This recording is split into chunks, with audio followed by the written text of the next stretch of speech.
Hello विद्यार्थियों, कैसे हैं आप सभी लोग। और मैंने आप लोगों को ये वादा किया था कि लूसेंट जो है मैं आप लोगों को लाइन बाय लाइन पढ़ाऊंगा और लूसेंट के क्वेश्चन किस तरीके से जो एग्ज़ाम में आते हैं, आने वाले विभिन्न रेलवे, एसएससी, यहाँ तक कि एमपीपीएससी और यूपीएससी तक, सीडीएस वगैरह सब में इससे रिलेटेड क्वेश्चन पूछे जाते हैं। तो हम लोग इसी को आधार बनाते हुए ये क्वेश्चंस करेंगे और हम ये देखेंगे कि लूसेंट में क्या क्या फैक्ट दिए हुए हैं और उन्हीं फैक्टों को आधार बनाते हुए हम तैयार करेंगे। तो चलिए चालू करते हैं हम लोग। और आज से हम लोग चालू करेंगे इंडियन ज्योग्राफी। तो इंडियन ज्योग्राफी किस आधार पर है उसे हम लोग तैयार करते हैं। चलिए, भारत का भूगोल। सबसे पहले भारत के भूगोल में जो टॉपिक दिया गया है वो दिया गया है सामान्य जानकारी। क्या दी गई है? सामान्य जानकारी दी गई है, यानी कि हमें इसके बारे में पढ़ना है कि भारत का नक्शा कैसा है, भारत किस तरीके से बनाया गया है। कई लोगों को इसको पढ़ते समय दिक्कतें पैदा होती हैं, तो इस तरीके से दिक्कतें जो हैं उन दिक्कतों को भी हम लोग इसमें दूर करेंगे। तो चलिए चालू करते हैं हम लोग इस समय भारत का भूगोल यानी कि सामान्य जानकारी। चलिए, सबसे पहले दिया गया है भारत उत्तरी गोलार्ध में 8 डिग्री 4 मिनट से लेके 37 डिग्री 6 मिनट नॉर्थ लेटीट्यूड यानी कि उत्तरी अक्षांश और 68 डिग्री 7 से लेके 97 डिग्री 25 पूर्वी देशांतर के बीच में स्थित है। अब भाई साहब इन्होंने लिख तो दिया, लेकिन पहली बार जो पढ़ेगा उसको ये पता होना चाहिए कि अक्षांश और देशांतर है क्या। तो पहले हम इस पे बात करेंगे, तब ये चीजें समझ में आएंगी। ठीक है, यानी क्वेश्चन आगे उससे जो लिखा है वो लिखा है लूसेंट में कि संपूर्ण भारत का अक्षांशीय विस्तार 6 डिग्री 45 से लेके 37 डिग्री 6 नॉर्थ लेटीट्यूड के बीच में स्थित है। चलो अब हम इसको पहले समझ लेते हैं कि है क्या। सिंपल सी बात है, अगर मैं ये बात करूं कि इसमें दो चीजें दी गई हैं, एक दिया गया है अक्षांश रेखाओं के आधार पर और दूसरा दिया गया है देशांतर रेखाओं के आधार पर। अक्षांश रेखा और देशांतर रेखा क्या होती है पहले हमें यह जानना जरूरी है। अक्षांश रेखा वो जो कि इस तरह से खींची हुई हो, ठीक है। देशांतर रेखा वो जो कि इस तरह से खींची हुई हो। सिंपल सी बात, ठीक। और अर्थ पे ये दो तरह की लाइनें खींची होती हैं। अब हम देखते हैं सबसे पहले अक्षांश रेखा को। मान लो ये अर्थ है और अर्थ के बीचों बीच से एक लाइन खींची जाती है जिसे हम 0 डिग्री कहते हैं और ये अर्थ को दो बराबर भागों में बांटती है। अर्थ को दो बराबर भागों में बांटने के लिए जो इसके बीचों बीच एक लाइन खींची गई है इसे हम 0 डिग्री अक्षांश रेखा और इसे ही हम भूमध्य रेखा भी कहते हैं। भूमध्य रेखा यानी कि विषुवत रेखा कहते हैं और इसी विषुवत रेखा को इंग्लिश में इक्वेटर कहते हैं, जो ये 0 डिग्री पर है। अब 0 डिग्री के ऊपर का एरिया नॉर्थ कहलाएगा और 0 डिग्री के नीचे का एरिया साउथ कहलाएगा। अब 0 डिग्री के ऊपर का एरिया नॉर्थ यानी कि ये उत्तरी अक्षांश कहलाएगा, ठीक। इसको हम क्या कहेंगे? उत्तरी अक्षांश कहेंगे। और नीचे का हिस्सा ये दक्षिण कहलाएगा और इसे हम दक्षिणी अक्षांश कहेंगे, यानी कि इसे हम नॉर्थ लेटीट्यूड, इसे हम साउथ लेटीट्यूड कहेंगे। सिंपल सी बात। अब नॉर्थ लेटीट्यूड और साउथ लेटीट्यूड जो है इसके आधार पर अगर 0 डिग्री के ऊपर अगर देखा जाए तो इंडिया यहां पर स्थित है। अगर मैं इंडिया की बात करूं तो इंडिया कहां पर स्थित है? इंडिया यहां पर स्थित है। ये मान लो ये इंडिया यहां पर स्थित है,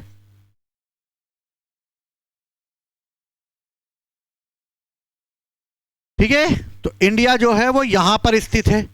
अगर यहां पर स्थित है तो 0 डिग्री के ऊपर है। अगर वो 0 डिग्री के ऊपर है यानी इंडिया नॉर्थ लेटीट्यूड में स्थित है।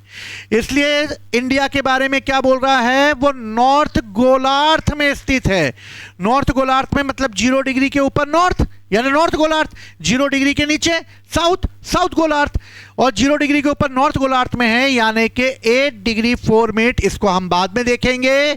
हमें पहला अपना आंसर मिल गया कि इंडिया अक्षांश के हिसाब से उत्तरी अक्षांश में स्थित है, और इंडिया 0 डिग्री के ऊपर है, यानी कि उत्तरी अक्षांश में वो स्थित है। हमें पहली चीज ये मिल गई। कोई दिक्कत किसी को? सिंपल सी बात। अब दूसरी चीज पे आते हैं हम, देशांतर रेखा पर आते हैं। देशांतर रेखा की अगर बात की जाए तो देशांतर रेखा उसको कहते हैं जब इस समय मुख्य रूप से देशांतर रेखा उसको कहा जाएगा जो अर्थ को 2 बराबर भागों में बांट दे इस तरीके से। और मान लो ये एक जीरो लाइन खींच दी मैंने यहां से यहां तक, ठीक, ये जीरो लाइन हो गई, और ये जीरो लाइन जो है वो लंदन के ग्रीनविच से होकर गुजरती है, लंदन के ग्रीनविच से होकर गुजरती है। इसलिए जीरो लाइन के इस तरफ वेस्ट होगा, जीरो लाइन के इस तरफ ईस्ट होगा, यानी कि ये पश्चिम होगा और ये पूर्व होगा। अब मुझे बताओ कि क्या तुम्हें इंडिया पश्चिम में दिख रहा है कि पूर्व में दिख रहा है? तो कोई भी अंधा देख के बोल देगा भैया पूर्व में दिख रहा है। कहाँ तुम मुझसे बात कर रहे हो यार, पूर्व में इंडिया यार, कहाँ टेंशन ले रहे हो यार, अभी अमखा बता दिया मैंने यार, पूर्वी देशांतर है यार, क्या कर रहे हो यार तुम लोग हैं। तो हमें दूसरा क्वेश्चन भी मिल जाएगा। अब हमें दूसरा क्वेश्चन क्या मिल जाएगा? हमें इंडिया के बारे में पता चल गया कि इंडिया जो है वो कहाँ पर स्थित है। तो इंडिया जो है वो पूर्वी देशांतर में स्थित है, और ये रहा पूर्वी देशांतर। तो भैया हमें 2 चीजें निकल कर आ गई, ये हो गया पूर्वी देशांतर। तो हमारे पास 2 चीजें निकल कर आ गई कि इंडिया नॉर्थ लेटीट्यूड और ईस्ट लॉन्गिट्यूड के बीच में स्थित है, यानी इंडिया नॉर्थ लेटीट्यूड और ईस्ट लॉन्गिट्यूड के बीच में स्थित है। कोई दिक्कत किसी को? चलो अब हम बात करते हैं कैसे होगा। अब ये आंकड़े याद करने हैं, तो आंकड़े को हम याद करेंगे। चलो ये सब बना लेना आप आराम से, ठीक है, समझ गए। मैं बेसिक लेवल पे बता रहा हूं, ठीक है। आप लोगों से उम्मीद करूंगा कि आप लोग इसको अच्छे से कर पाएंगे। चलो अब मान लो ये इंडिया है, मानना पड़ेगा बरखुरदारो तुम लोगों को कि ये इंडिया है। नहीं मानोगे तो मेरा कुछ नहीं जाने वाला है, आप लोगों का ही जाने वाला है। और ये मैंने इंडिया बना डाला, और मैंने ये इंडिया का मैप जो है थोड़ा बहुत मिलता जुलता, थोड़ा सा बिगड़ गया है पर एडजस्टेबल है, कर लेना तुम लोग।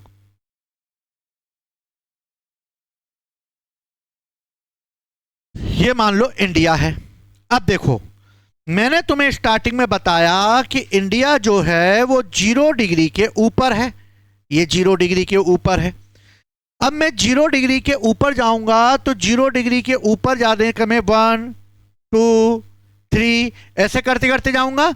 नीचे भी इस तरह होगी 1 2 3 लाइनें होंगी, लेकिन नीचे से तो हमें कोई लेना देना है नहीं, हम 0 डिग्री के ऊपर हैं। तो 0 डिग्री के ऊपर 1 2 3 करते हुए ऊपर जाएंगे। जब 0 डिग्री पर ऊपर करते हुए 1 2 3 ऊपर जाएंगे तो इंडिया के पास अंडमान निकोबार आइलैंड भी हैं। ये अंडमान निकोबार आइलैंड आ गए। तो जब मैं ऊपर जाने लगूंगा 1 2 3 करते हुए, तो 1 2 का 4 4 2 का 1, माई नेम इज लखन। तो भैया 1 2 का 4 4 2 का 1 करते हुए जब मैं ऊपर जाऊंगा तो अंडमान निकोबार आइलैंड का मान लो ये एक आइलैंड आ गया सबसे नीचे, और मैं ऊपर करके चढ़ रहा हूं 1 2 3 करते हुए। तो यहां से कोई ना कोई एक लाइन इसी आइलैंड के पास से होकर गुजरेगी। जब ये लाइन इसके पास से होकर गुजरेगी, यानी इस आइलैंड के पास से होकर गुजरेगी, तो 0 के बाद 1 2 3 4 करते हुए जाऊंगा। तो ये जो लाइन होगी ये होगी 6 डिग्री 4 5 मिनट क्या है नॉर्थ है और नॉर्थ में क्या है, लैटिट्यूड है। यानी अंडमान निकोबार आइलैंड को अगर मैं ऐसे बना लूं कि ये अंडमान निकोबार आइलैंड का सबसे साउथ वाला आइलैंड है और ये यहां से 0 डिग्री होकर गुजरती है, 0 डिग्री के ऊपर गया तो मुझे यहां से सबसे साउथ से जो लाइन होकर गुजरती हुई दिखाई दी, ये है 6 डिग्री 45 मिनट नॉर्थ लैटिट्यूड दिखाई दी मुझे, नॉर्थ लैटिट्यूड। क्लियर है सबको? अब ये नॉर्थ लैटिट्यूड दिखाई दी। ये जो पॉइंट है जहां से होकर ये गुजर रही है, इस पॉइंट को क्या कहते हैं? तो इस पॉइंट को हम कहते हैं इंदिरा पॉइंट। हम इस पॉइंट को क्या कहते हैं? इंदिरा पॉइंट कहते हैं। इंदिरा पॉइंट को ही पिगमेलियन पॉइंट भी कहते हैं और इस पॉइंट को ही हम पार्सन पॉइंट भी कहते हैं।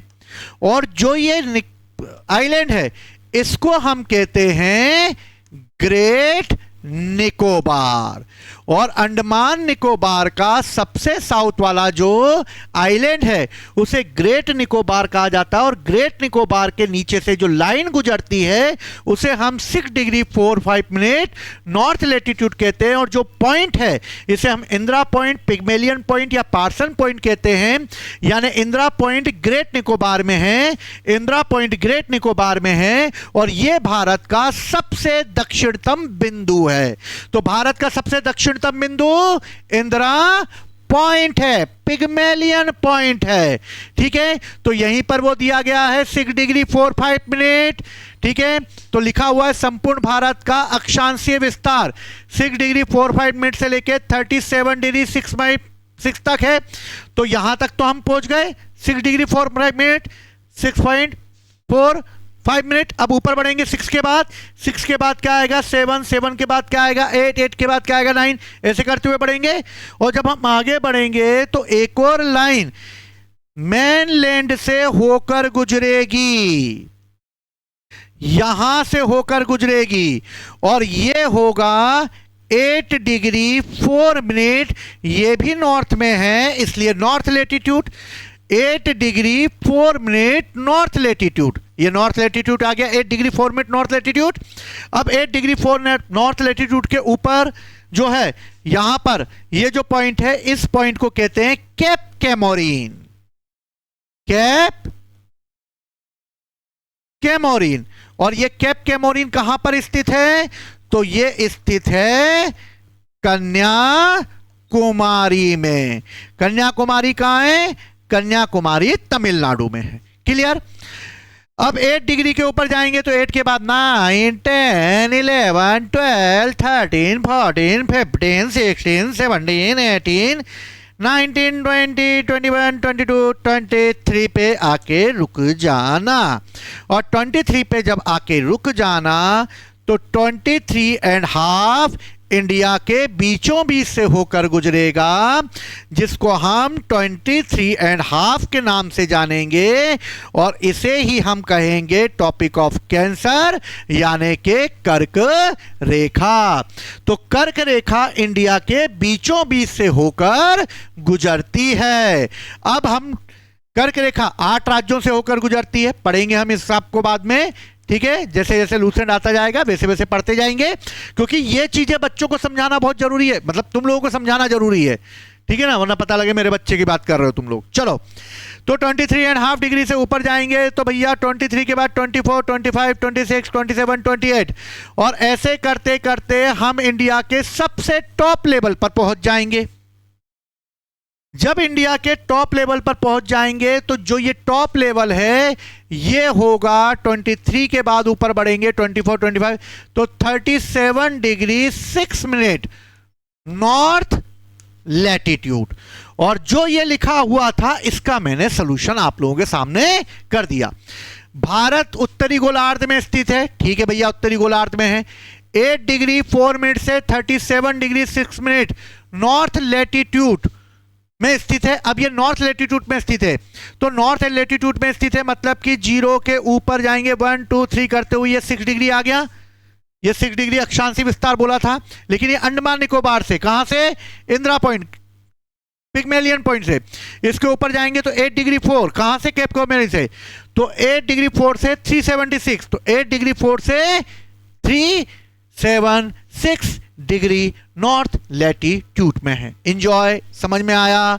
बेहतरीन, कमेंट्स करके बता देना, ठीक है। तो भारत का अक्षांशीय विस्तार 8 डिग्री 4 मिनट से 37 डिग्री 6 मिनट नॉर्थ लैटिट्यूड के लिए है, और संपूर्ण भारत में इसका विस्तार 6 डिग्री 4 से मिनट से लेकर 37 डिग्री 6 नॉर्थ लैटिट्यूड के मध्य में स्थित है। कोई दिक्कत? क्लियर हो गई बात। बहुत बहुत बधाइयां हो आप लोगों को, ठीक है। चलो आगे बढ़ते हैं। अब आगे हमें कौन सा दिखेगा? तो भैया ब्लैक ही मेरे ख्याल से सबसे अच्छा दिख रहा है, बाकी तो सब दिखेगा नहीं तुम लोगों को। चलो, मैंने तुम्हें बताया कि अर्थ जो है उसके बीचों बीच से 0 डिग्री होकर गुजर रही है। ऐसे मान लो ये 0 डिग्री यहां से होकर गुजर रही है, ये मान लो 0 डिग्री गुजर रही है। 0 डिग्री के इधर मैंने क्या बताया? वेस्ट है। 0 डिग्री के इधर क्या बताया मैंने? ईस्ट है। इंडिया 0 डिग्री के इस तरफ है, यानी कि इंडिया पूर्व में स्थित है, ठीक है। जब हम 0 से यहां बढ़ेंगे तो 1 2 3 ऐसे करते करते आगे बढ़ेंगे, तो कोई ना कोई एक लाइन इंडिया के सबसे इस वाले पॉइंट से होकर गुजरेगी। 0 के बाद हम आगे बढ़ेंगे तो 1 2 3 करते हुए आगे बढ़ेगी, और फिर 0 के बाद आगे बढ़ते बढ़ते ये जो लाइन है ये आएगी 68 डिग्री, ठीक है। 68 डिग्री 7 मिनट क्या होगी? ईस्ट होगी। ईस्ट क्या होगी? लॉन्गिट्यूड, यानी देशांतर रेखा होगी। 0 से यहां तक गए, 68 आया। 68 के बाद हम आगे बढ़ेंगे 69 17 71 72 ऐसे करते करते कोई एक लाइन यहां से होकर भी गुजरेगी। ये होकर गुजर रही है एक लाइन, ये लाइन होगी 97 डिग्री 25 ईस्ट लॉन्गिट्यूड होगी।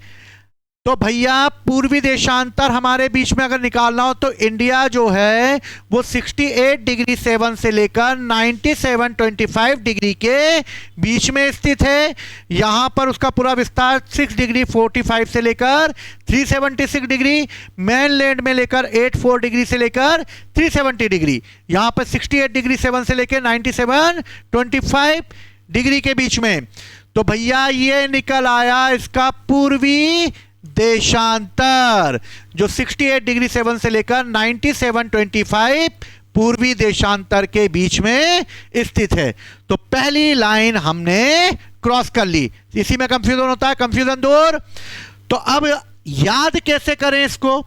तो याद करने का तरीका है मोबाइल नंबर की तरह, इसको याद कर लो। कोई तुमसे पूछे भारत की अक्षांशीय स्थिति क्या है, कुछ नहीं है, 6484 से 376, उत्तरी अक्षांश तो रहेगा ही रहेगा, सब में उत्तरी अक्षांश लगेगा। 6484 से 376, 6484 से 376। अब भैया मेरे को पूर्वी देशांतर बताओ यार, मेरे को नहीं समझ में आ रहा। तो पूर्वी देशांतर क्या होगा? 687 से लेकर 97 25, 687 से 97 25, और ईस्ट में तो ईस्ट लॉन्गिट्यूड होगा। तो भारत का अक्षांश और देशांतर स्थिति क्या है? तो भारत की अक्षांशीय और देशांतरीय स्थिति 6484 से 376 नॉर्थ लैटिट्यूड और 687 से लेकर 97 25 तक ईस्ट लॉन्गिट्यूड, 6484 से 376 उत्तरी अक्षांश और 687 से 97 25 पूर्वी देशांतर है। तो मोबाइल के रूप में इसको याद कर लेना। एक और लाइन याद कर लेना अगर आ जाएगी, क्योंकि आगे मिलेगा ही मिलेगा, वो लिखा होगा इसमें, तो ठीक है। तो आगे मिलेगा ही मिलेगा इसमें। भारत के बीचों बीच से एक लाइन होकर गुजरेगी यहां पर, जिससे हम भारत का मानक समय लेते हैं, और ये भारत का मानक समय जो लिया जाता है ये लिया जाता है 82.5 से, इलाहाबाद के नैनी से लिया जाता है। हम बाद में इसको देख लेंगे। क्लियर है? ये लाइन समझ में आई सबको यहां तक? तो आशा करता हूं ये लाइन आप लोगों को समझ में आ गई होगी।